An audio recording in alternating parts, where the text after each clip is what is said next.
Yeah, I hear ya. No, you listen. You guys locked me out on the patio, and I politely tapped on the window. Whoa, time out. With your gun. Debatable.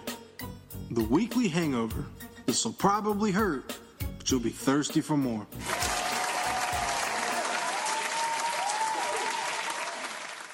Ladies and gentlemen, we are absolutely pumped and excited to come at you live from Lynchburg, Virginia. Episode number 7. Back at it again. It's definitely been a good couple of weeks, learning a little more each time. It's been good. Got Kevin Filiberto again in live, not on a phone call. It's going to be good. Kevin, say what's up, man. What's going on? I am very excited to get to do this in person instead of trying to work it out over the phone and just have to deal with all the issues that we have to deal with there. This will be a lot better. I mean, the issues have been kind of crappy, but it's not as crappy now. We've got like a steady good crap. No more Dookie Chronicles. Oh gosh, no. In Lynchburg, dude, we got a pretty big weekend planned this weekend. I'm pretty pumped for it. Oh yeah, I have very high expectations. I think it's gonna be a good weekend. High expectations, dude. Before we jump into that, please tell me about your weekend. My week? No, your week. Tell me about your week. My week was good.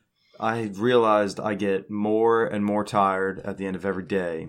I read that teachers have to make more decisions in a minute than brain surgeons. So teachers are like notoriously exhausted at the end of the day. And so we ended off this week by playing adult versus student dodgeball. And we told all the kids it was so they could get their chance at us. And it was going good. Yeah, that guy pulled one over on them real quick. They didn't realize they were dealing with a bunch of grown men ready to let off some steam. And no, it was a lot of fun. And at the end of the day, nobody got really hurt. And it was cool. It was a good way to end off the week and send everybody into the weekend. Man, that job just exhausts me. So it was fun to boil some steam off out there real quick. I mean, I know you said no one got really hurt, but I know you said there are a couple of kids that, got borderline. Yeah, I guess it's important to clarify what I consider really hurt. I meant nobody got carted off. Several kids had to go to the nurse. But we had, I pulled the old bait and switch on one student where I threw a ball up really high and drew his eyes up there, and I actually felt bad because he was looking and both hands went up for it, and then he caught one right in the chest. And it was good. It was a lot of fun. Dodgeball is the best game, and so like certain schools, they don't allow it, but we've been playing it at my school for the past 5 years at least. So thankfully they don't have any problems with it here, but it's too much fun to give up, that's for sure. That reminds me like when we used to play, like schoolyard football in who is it? Like Matt Moran would throw like super high, like a hospital ball or something. Yeah. It just reminded me like, gosh, that guy was such a. Yeah, he was good. He was interesting. Shout out to Matt Moran. He's a hoss. Hope you're listening, man. Dude, anything else been happening in your week? How's the lady? Lady's good. Still pregnant. That's good. We're really excited to find out the gender on Monday. We are like counting down, spinning excited. I haven't gotten too worked up about it, but now that it's really close, I just need to find out if I'm having a boy or a girl. So I'm super excited. It's going to be little Gertie or Gertrude for the names. Let's, we'll go with those. Yeah. We'll probably keep it traditional, something like, Jamal or something, a family name like that, and just keep everything in the family. Pretty traditional, I guess. Thanks for asking about my weekend or my week. Well, I know your week has come to a climax now that you're here in Lynchburg with me, so I feel like we can just jump to the good stuff. No, but how was your week? What do you got going on this past week? Well, got to hang out with the babe a lot. She took me to Cheesecake Factory. Incredible. Does she listen to this podcast? She has. She says she's into it, like she likes it because it's funny. Yeah. She thinks I'm funny. She's probably laughing at you. which is it's entirely okay. Hey babe. But yeah, she has listened to it. She says it's funny. She likes listening to it so far. But we went on a date. We try to make dinner at least once a week. That's been going good. Work's been good. My boss is one of my best friends. You know him, but people that don't, he's my boss. my fearless leader, not my president, but it's been good. It's been a good week so far. This weekend, we planned this, 2 weeks ago? Yeah, 2 weeks ago. Funny thing about that is during those planning times, you were like, oh yeah, either this weekend or next weekend. And I thought I made it really clear that 2 weeks ago, last weekend wasn't going to work. And then you kept giving me these updates like, yeah, I think next weekend will be better. And I was just like, yeah, because you can't come this weekend. And so I was happy we set on this weekend instead. I was there last week. You just didn't know I was there. What's your favorite and your least favorite thing about your job? My favorite thing is it's a good environment. It's a good outlet. Like I work for a mortgage company for people that don't know. I'm going to leave the name out of it because I don't want to get fired eventually. But I work for a mortgage company, and it's good. A good environment. Like everyone's super outgoing. Most people are friendly. The least favorite thing would probably be I'm in a desk. I mean, the last job that I did, I was working for the tile company, which, lifting thousands of pounds a day and got severe back problems. But what about you? Highlight, low light of not a specific scenario, but what's the biggest thing?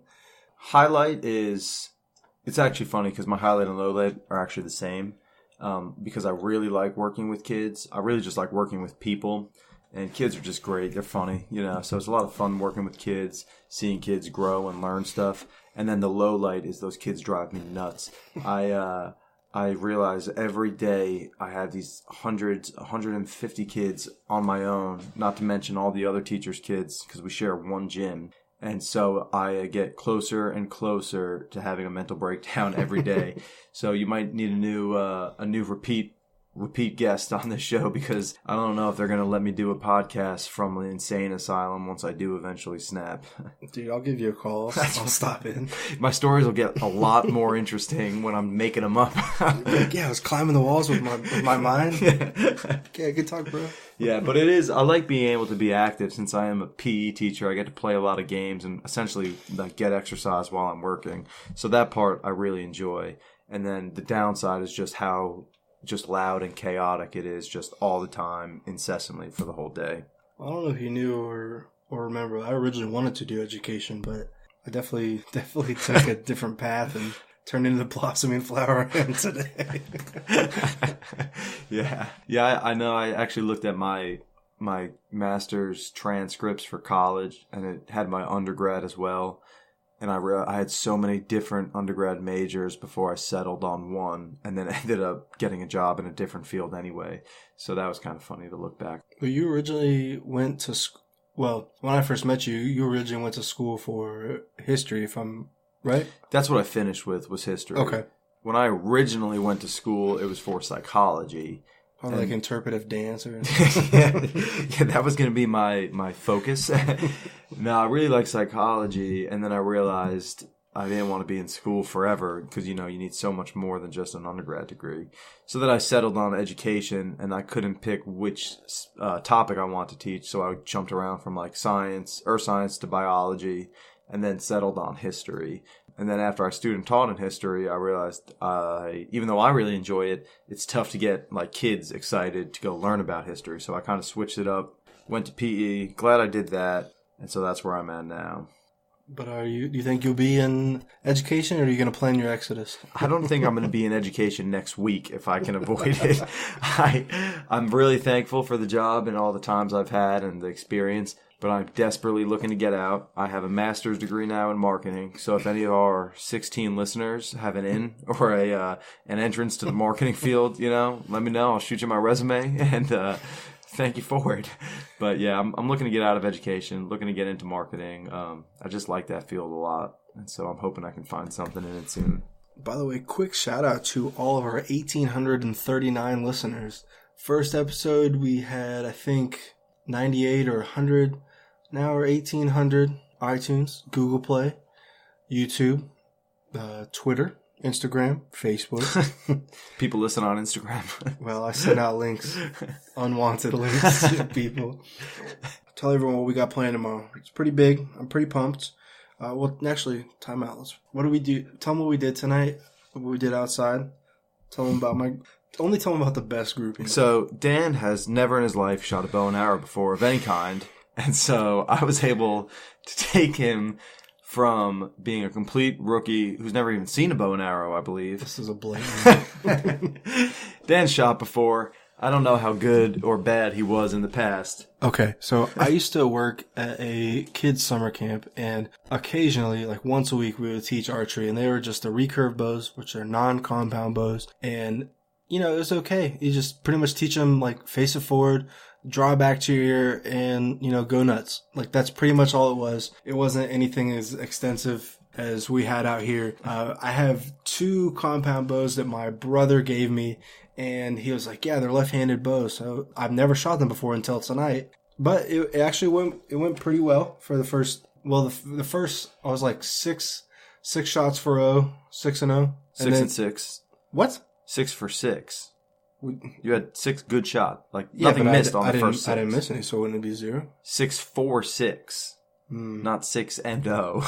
Yeah, I'm 6. Like, all right, when you it's not like the bag beat you. When you were a football coach, were you guys, how many games did you play? 12? 8. 8? Mm-hmm. So you were, let's say you're undefeated, right? Yep. You beat 8-0. Correct. Right? Because I'm undefeated outside in archery. Because in football, we beat 8 different teams. In archery, you didn't beat the bag. You just hit the bag. But yeah, he did good. You did good. Let's see. So we're taking, I was trying to take somebody with essentially 0 experience because you had never used a wrist strap release, correct? True. Correct. And the bows are definitely not left-handed bows; they're right-handed bows. True. So you're shooting cross-handed, which is difficult. And you started out at 10 yards, drilling the target, which was good. Backed it up to 20, still hitting the target. I think you actually only had 2 misses, and then a couple times it went through the target. Yeah.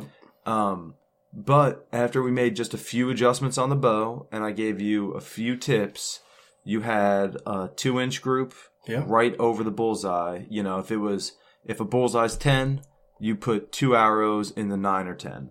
So ultimately, it was really good, especially for how quick we had to. We only worked for an hour and a half. So that was pretty impressive.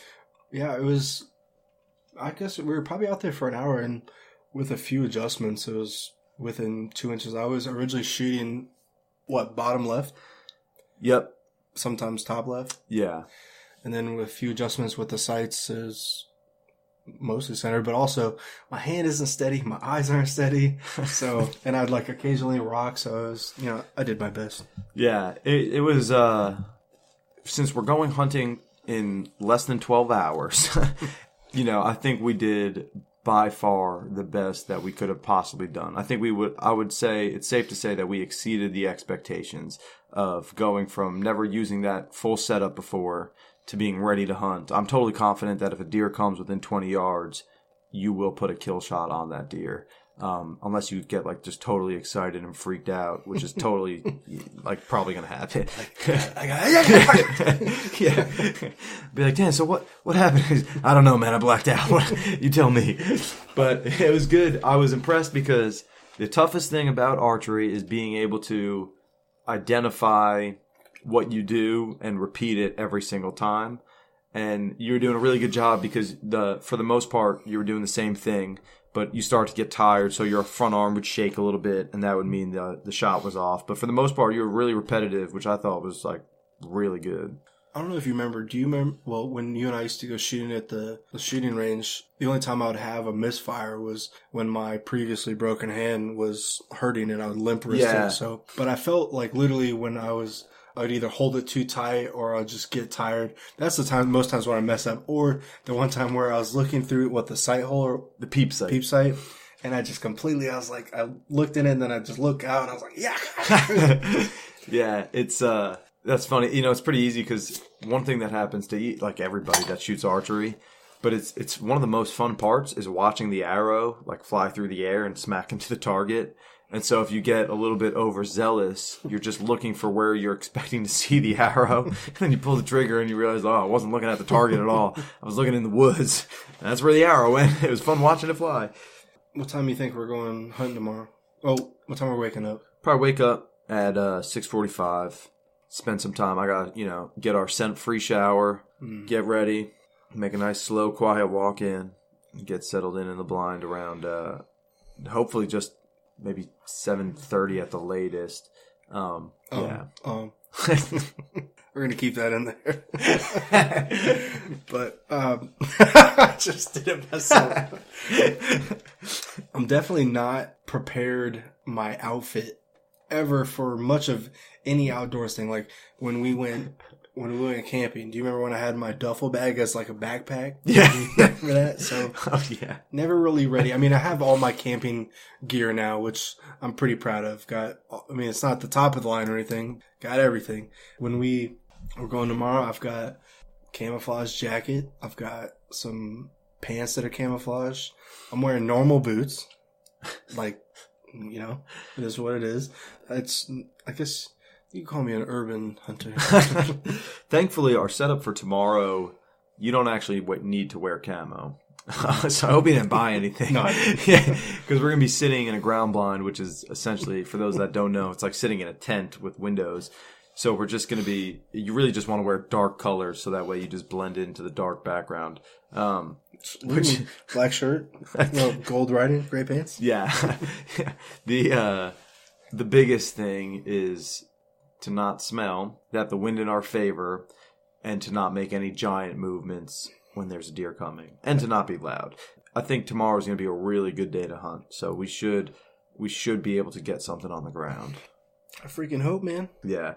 What would you say if a deer walks by at 20 yards, which is what we were shooting tonight, what would you put your percentage of hitting that deer at? 100%. I'm mentally strong. My mental game is hot. That's right. I would say, I made, 18 out of 20? 17 out of 20?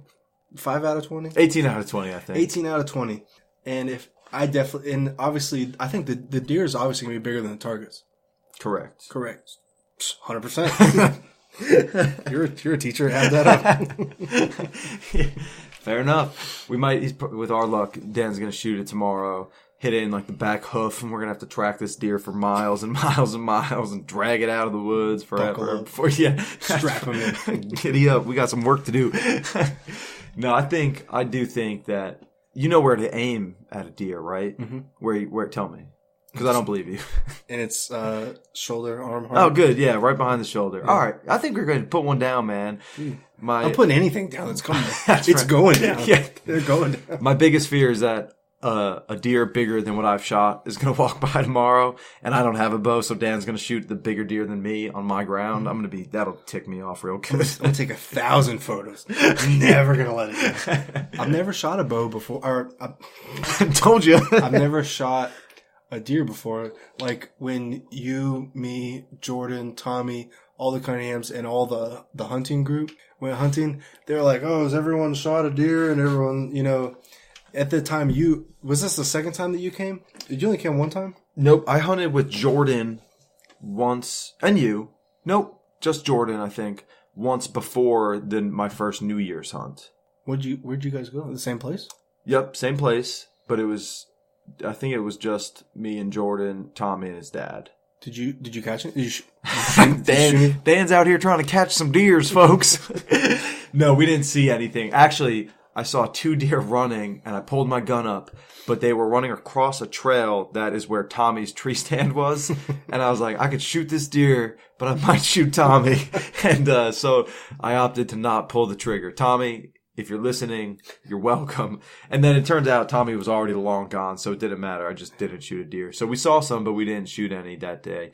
And then the next time I went with him was that New Year's hunt. Well, at the time, you already had one deer shot, right? Was your first deer with Jordan on New Year's Eve? Yep, my first deer that I ever killed was on New Year's Eve or New Year's Day at the big hunt with Jordan and everybody at the big lease.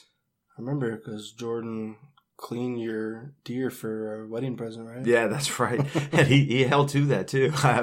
That's all I got, but it was definitely worth it. I don't know if you remember when did you see the deer I shot? Yeah, it was bit by the puppies. Yeah, that's right. So in Virginia, one of the big popular ways to hunt is to use dogs.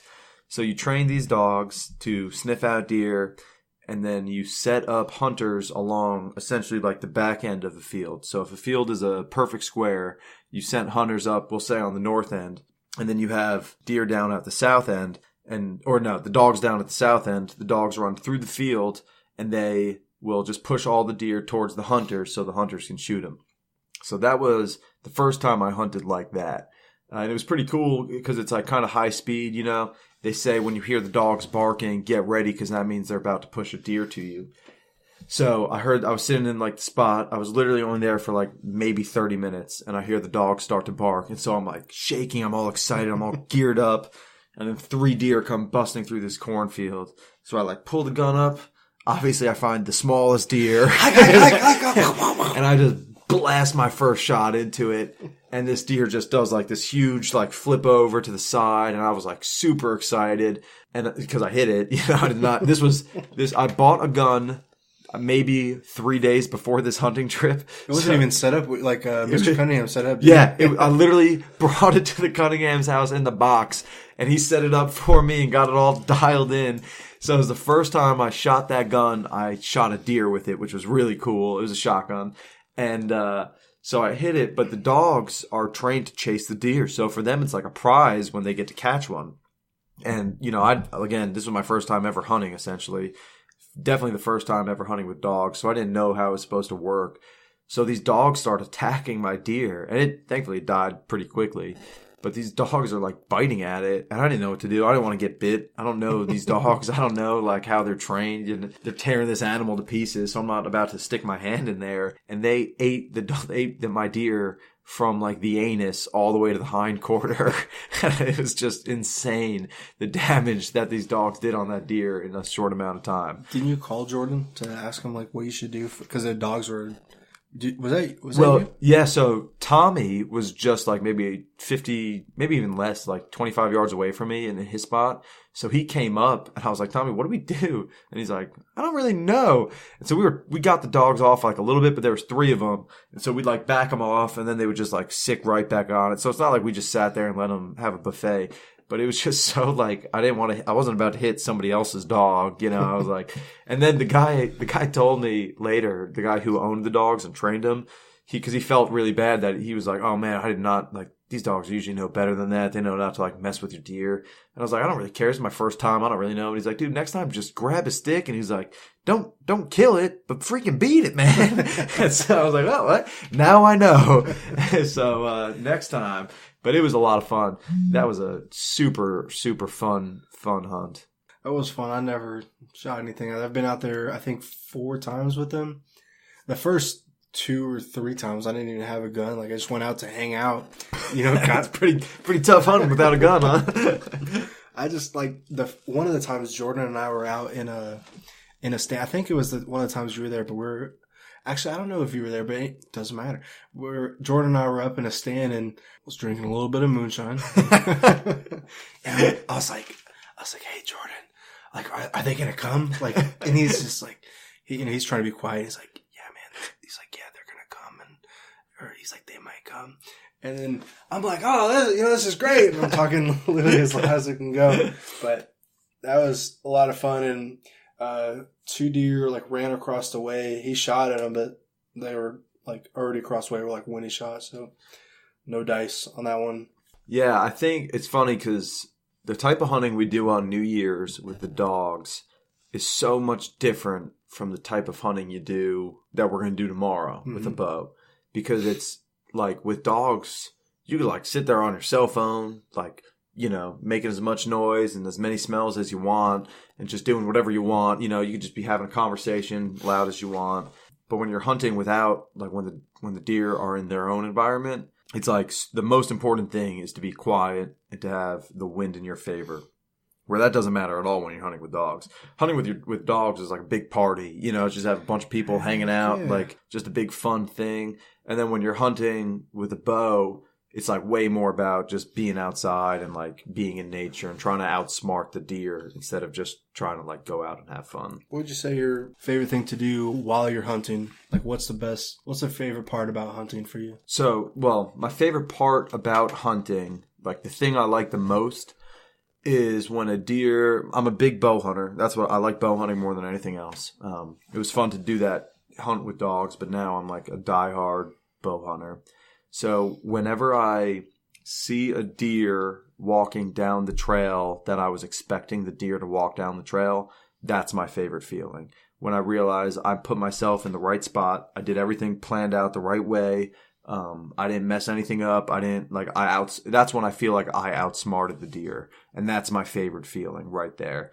I hate the feeling of killing the deer, which is super ironic, but that's my least favorite part, is thinking about like, oh, I just killed this deer. Or especially if I make a marginalized shot and the deer's in any pain at all, that like haunts me.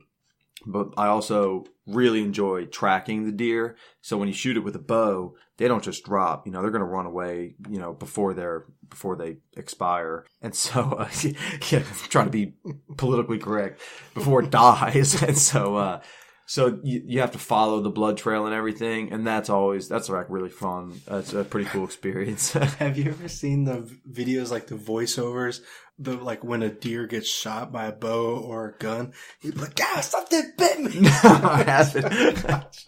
Like when you and I were the last time I was up here, we shot your bow, your right-handed bow. Remember? Yeah, yeah. And I shot it with I held it with my left hand, drew it back with my right hand, since I'm left-handed, but that's how you normally do with, I don't know why my hands are up right now.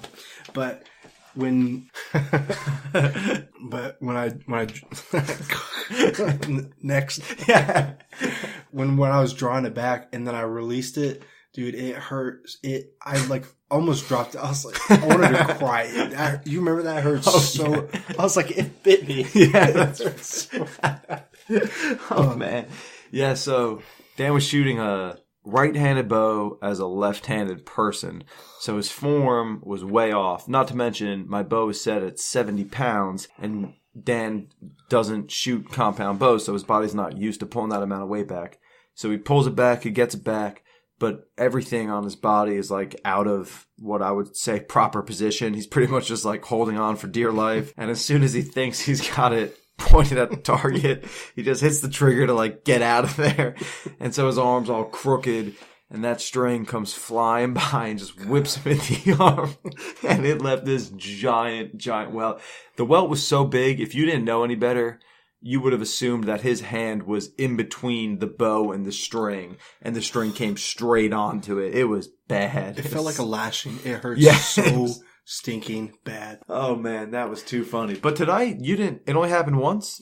But it was like just a graze. It wasn't even, it like didn't even hurt. It wasn't even in comparison to the other one. The first one, I wanted to cry. But one, you were around. Two, another, a guy's around. So I wanted to cry, but whatever. Oh yeah. So I have a question. Did you think you were going to shoot as good as you did if you had to guess tonight? Shooting 18 for 20 on the target and probably 10 for 20 in the bullseye? No, because I've only shot, like I said, I've only shot a compound a couple of times. And the only time, I've never done it with a trigger release. Yeah. I've only done it just pulling it back 3 fingers. Yeah, yeah. And yeah, just firing it off. No, I thought with a normal recurve bow, I was okay. Yeah. Like, I probably would have hit 15, 17 out of 20. So. Did you shoot that far of a distance with a recurve bow? It was probably about 15 to 20 yards. Mm-hmm. That's interesting. Yeah. Well, it was for the kids. Like, they were all crappy. Like, all the bows were awful. But yeah, about 15, probably 20 yards. So, I mean, I did incredible. Yeah. Well, I thought you did really good. I was really impressed. I love archery, man, but it is not that easy of a like sport to learn or whatever. So I was impressed that you were drilling them in there. I wish the draw weight was lighter, because like after 20 or so shots, it was just it wasn't tough. It was just like, I'm getting a little tired now, right? Because I'm out of shape. That's what happens when you're in peak physical condition. Yeah, no, it's definitely. So I remember the first time I ever shot a compound bow or a bow at all was at my buddy Craig's house, and he had one. I have no idea what weight it was set at, and I'd been working out, and so I was probably at my biggest weight wise, and I couldn't pull it back. It took me probably 4 tries just to get it back, And we didn't have a release. You know, we were just, there was no sight on the bow. We just pulled this thing back, sort of pointed at the target and opened our hand and hope for the best. And the target was like 50 yards away. There was like a 0% chance of anybody hitting this stupid target. And so I remember the first time I shot it, or the first time I actually shot it, when I was finally able to pull that stupid bow back, I shot that thing like 30 yards above straight above the target. That arrow was gone. Craig's like, dude, I got people that live back there. Because, you know, he had woods behind his house. But eventually there was going to be another house. And I shot it so high, it probably just ended up in some poor guy's backyard. But it is, so the thing with pulling it back is it's like there's only a few small muscles in your back that don't really get used for anything else. So it is pretty tough to get, to build those muscles up to shoot consistently. All my muscles are built. I've been hitting the gym. All your muscles are something. They're there. What would you say to someone like myself would be, give me 3 pieces of advice for someone who wants to start out? In archery or? Archery. For someone that wants to start out in archery, the advice I would give them... 3 pieces. 3 pieces. The first I would say is to...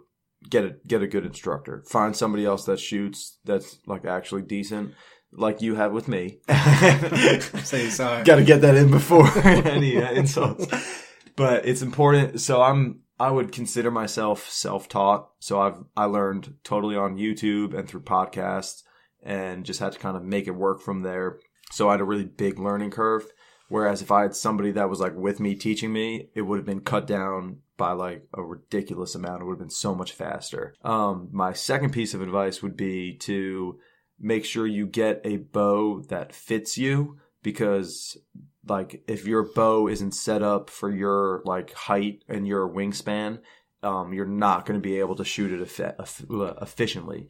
And then my third piece of advice would be to just spend as much time as you can shooting. If you're going to get into archery, you have to make sure you enjoy the aspect of drawing the bow back and letting the arrow go. That's like, you know, that's what you do a lot of the time. So make sure you're able to dedicate a lot of time towards it. Pretty solid 3 pieces of advice. Me as an expert, I would say have fun. Solid. That's 1, 2, and 3. Powerful advice right there. So tomorrow we're waking up at 6:45, 7. Are we walking out there or driving out there? I don't know yet. I actually kind of want to just walk. Let's talk about this.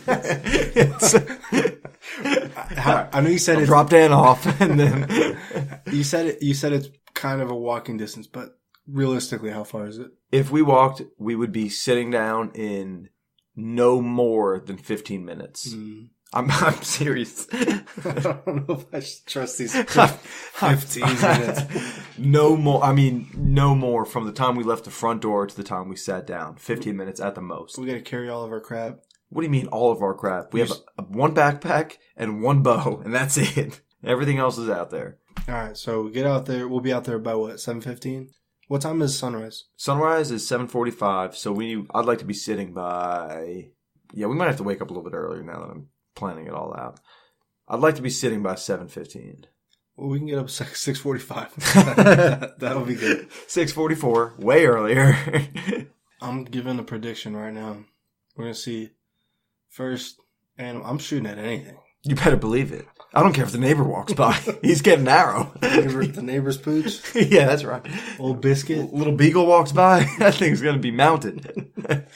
Dude, speaking of mount, as I'm looking, I've seen one of your mounts that was up there before, but the second one, what is that, an 8-pointer? Yep. On the left side? The first one is a 7-pointer, which I like, but it's I really like clean racks, clean, typical, like, so even on both sides. The second one's an 8-pointer, but the deer must have been a fighter, because one of the points is broken off. On the left side? So, yep. So that second to last point, and now it's broken off low enough that it's just considered an 8-pointer, which I'm kind of like about. But I also really like, my favorite thing about like bucks, you know, some people will be like, oh, I like non-typical. So they like bucks that have a whole bunch of crazy stuff going off. Some people like it's just not symmetrical. There's just a bunch of pointers coming out of the antlers at all funky directions. Yeah. Some people want them to be really symmetrical and really clean and like exactly the same on both sides and no stickers. Like, so just the big main points coming off of each side. Mm-hmm. I like both, but the thing I like the most, I like bucks with that I call like character. So this buck had one of the points broken off, which I think is just so awesome. Because he's been through the mill. Yeah, he literally fought another buck hard enough that he broke his bone, his antler, and I think that's just like super tough. So that's my favorite thing. I like bucks with character. You know, I don't really care if they're super like clean or super symmetrical or have all sorts of crazy stuff. I wanted to, like, I really like dark racks, and I really like ones that show some character, like having broken points and stuff like that. Rack City. That's right. Look, I like a good rack more than the next guy, but I can say that because my wife does not listen to this podcast. My girlfriend does. No, I do think, so today we had a high of like 75, I think. It was like 80 in where do I live? Richmond. Well, we're not in Richmond, Dan, so I think it was a high of 75 here in Lynchburg, and tomorrow we have a high of 55. And so that is a 20-degree temperature swing. I'm a teacher. And that's about as good as it gets for deer hunting. You want that temperature to drop. Big cold front coming in. That's when the deer get moving. So I don't know if tomorrow morning or tomorrow afternoon it'll be better. If we're able to get out 2 different times, I think we would definitely see a couple different deer. So I'm hoping we'll see something early in the morning, put one down, be home by lunch, and that'll be it. Cook up some deer Cook steak. up some venison. That'd be sweet. I love some venison. Yeah. I don't know if I said this in the other podcast, but I specifically donated my entire first deer so that way I'd be motivated to keep hunting and get my own venison. You did tell that. Yeah. You don't need to repeat yourself, Kevin. Well, I like to repeat myself. I think the people like to listen to me. And but yeah, so are you going to shoot, if you saw a tiny little fawn? Yes.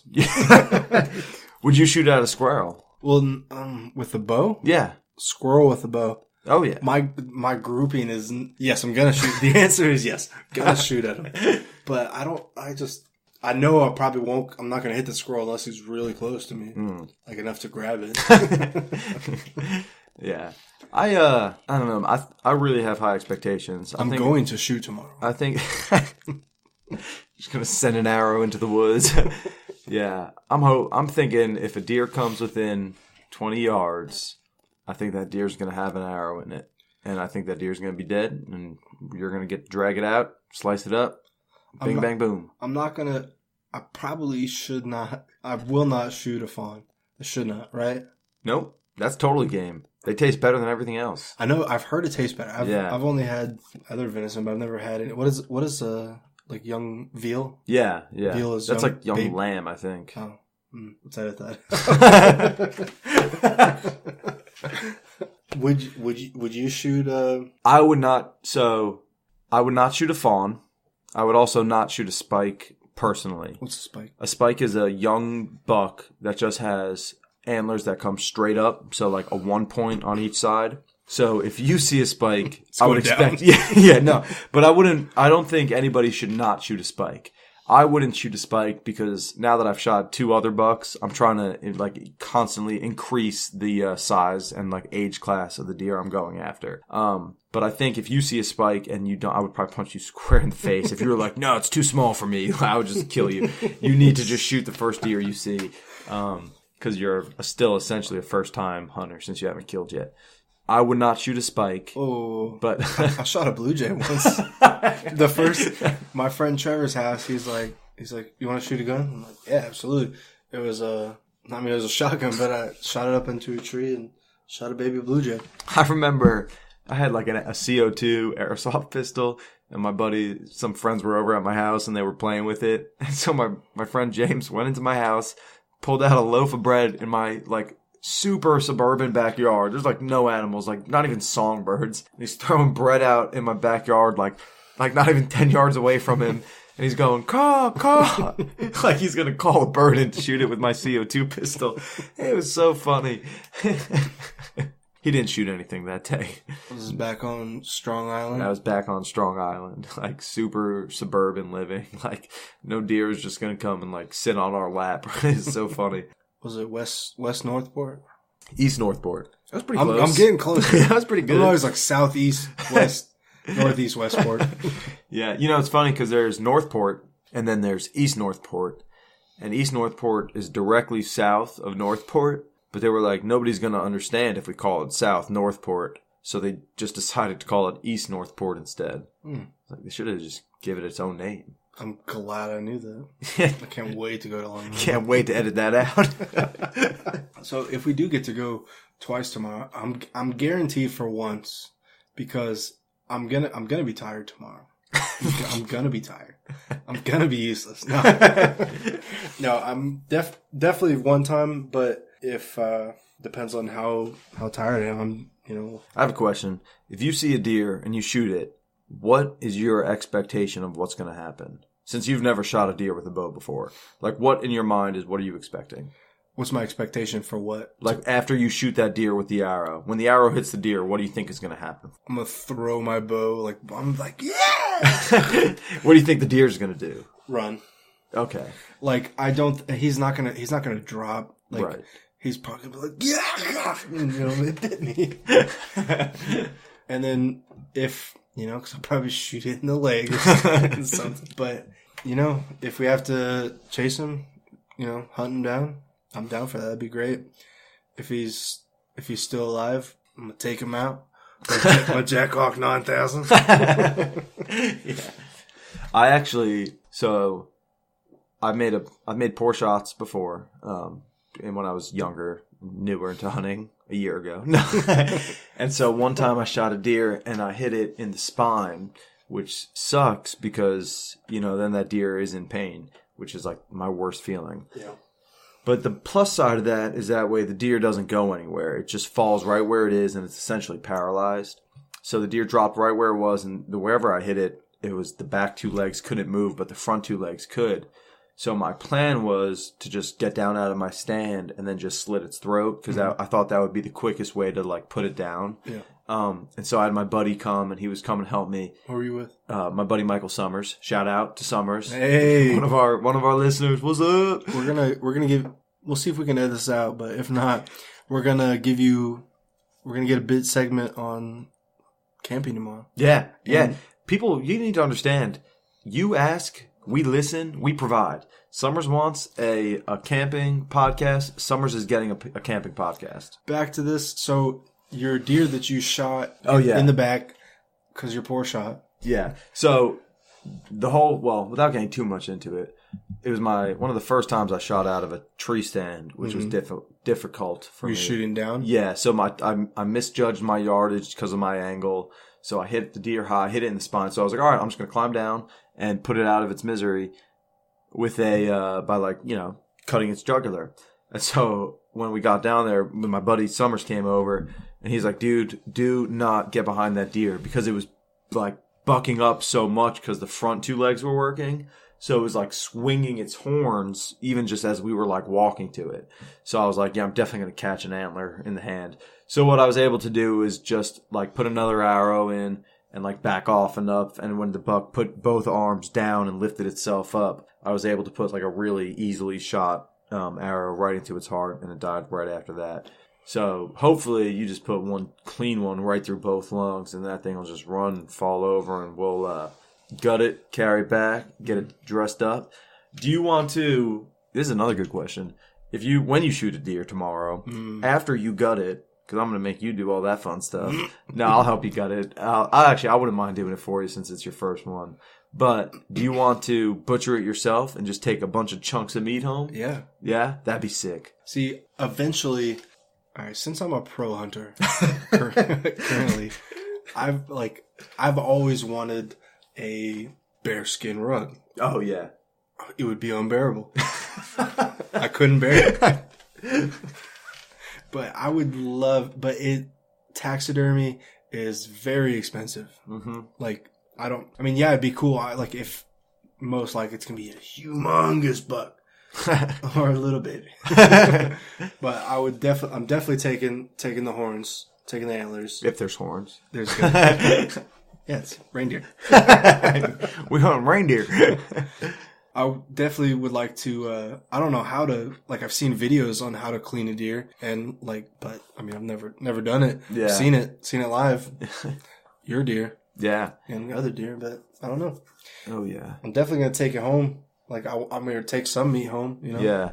See, gutting the deer that's actually relatively easy. Like, field dressing it. The tough part is butchering it, like getting the cuts of meat off, since I don't do that.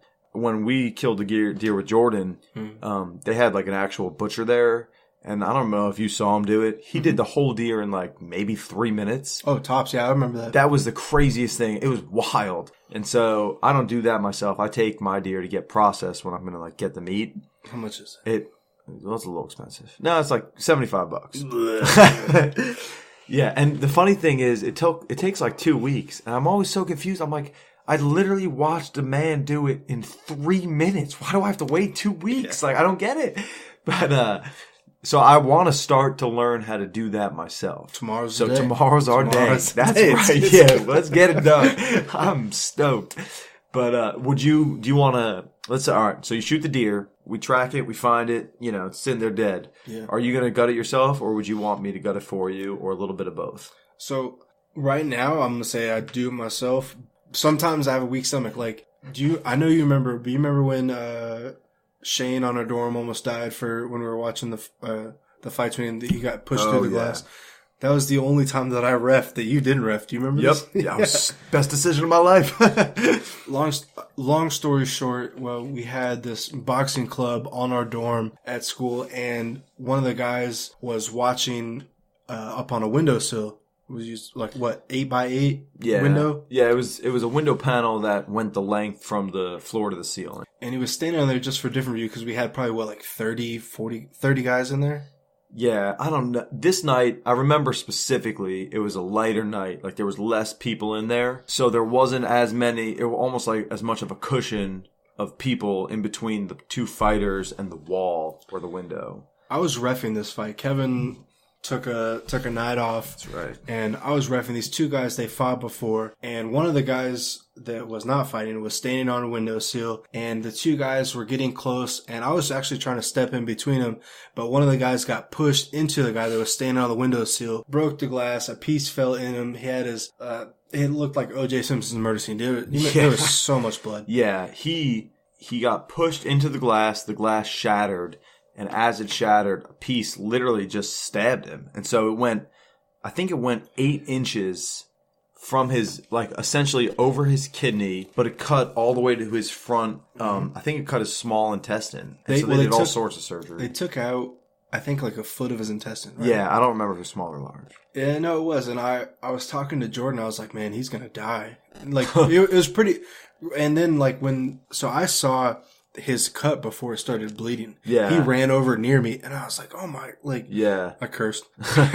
But, his shirt was cut and then it looked like a triangle of probably 7 inches? Yeah, I think it was between 6 and 8 inches for sure. And then if you take like a gallon jug of water, aka blood, and pour it out, that's exactly what it was. There's so much blood. And then, yeah, go ahead. I remember I grabbed a towel and I was holding it on his cut, on his back. And so it was me and this kid, Hunter, that were like holding the towel on there. And I remember I was talking to Hunter because Hunter was like, I'm about to pass out because he's like, I can't look at this, man. And so then he ended up moving and it was me and somebody else like trying to like clock this wound. And just Ethan. Oh, that's right. Ethan Wall or something. Yeah. Yeah. But so anyway, just for a second, like an idiot, I like just wanted to see where the cut, like I was like, oh, is it that bad? And I pulled the towel out and I mean, it was like you said, like a bucket of blood. Like if you just if you had a full glass of water and you turned it over, that's how fast blood poured out of this guy's cut. It was intense. And he was touch and go, I think. I mean, it was like the real deal. It was a bad injury. It was pretty crazy. But I definitely got a little wheezy. And then when you and I were hunting, well, you, me, Jordan, and Tommy, and all them were hunting on New Year's, there was a time where I was like, you know, when we were gutting the deer. Yeah, yeah. But like I'm fine with my own blood. Yeah, I drink it all the time. That's what I wake up to. I'd like to say that I could do it, but you know, who knows? I might. Yeah, I think the biggest thing is not cutting open the guts.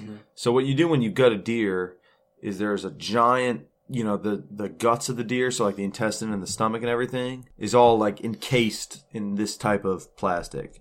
And if you accidentally cut that, that's when it starts to be like really nasty. It just kind of smells like blood for the most part. So as long as you don't cut that, I think we'll be fine. And I can help you along the way, but it'll be, it's not that bad. Dude, I'm excited for hunting tomorrow. It's going to be a good experience. We're going to get a buck. That's right. Or we're going to spend a buck. I'm gonna go ahead and call my shot. I think at 8:49, a buck's gonna come through, and I think you're gonna pull the bow back and just drill this thing. And I think you're gonna kill a deer tomorrow. Drill it into a tree. I think you're gonna drill an arrow into the dirt, and the buck of a lifetime is just gonna keep on walking like nothing happened. Well, dude, I'm glad we did this. We're gonna get at it tomorrow. For a recap. That's right. Guys, thanks for stopping in. This has been another episode of the Weekly Hangover. Cheers. Cheers.